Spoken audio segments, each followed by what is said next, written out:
Hello guys, আসসালামু আলাইকুম। সবাই কেমন আছেন? আশা করি সবাই অনেক ভালো আছেন। আলহামদুলিল্লাহ আমরাও বেশ ভালো আছি।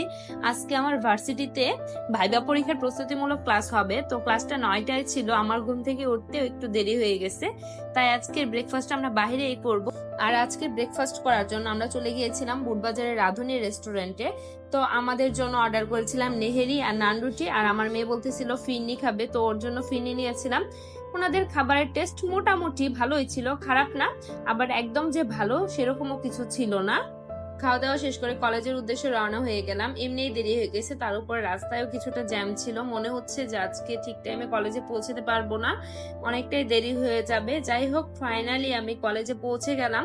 আর কলেজে পৌঁছে খুব মিস করতেছিলাম ওদের, যে ওরা আমাকে রেখে চলে গেছে। যাওয়ার সময় আমার একা একা বাড়ি ফিরতে হবে, কিন্তু কি আর করার, এতক্ষণ সময় তো ওদের ওয়েট করানো সম্ভব না, কারণ আমার মেয়ে এই 9টা থেকে 12টা 1টা পর্যন্ত তার অপেক্ষা করতে পারবে না। যাই হোক, ক্লাসগুলো শেষ করে বাহিরে আসতেই দেখি যে কি সুন্দর কদবেল ঝুলতেছে, তাই আমার জন্য কদবেল নিয়ে নিলাম।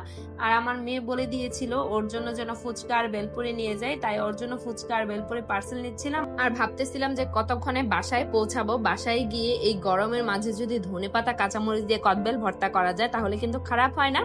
যাই হোক, আজকের ভিডিও এই পর্যন্তই। আপনারা সবাই ভালো থাকুন, সুস্থ থাকুন। দেখা হবে নতুন কোনো জায়গায় নতুন কোনো ভিডিওতে। আল্লাহ হাফেজ।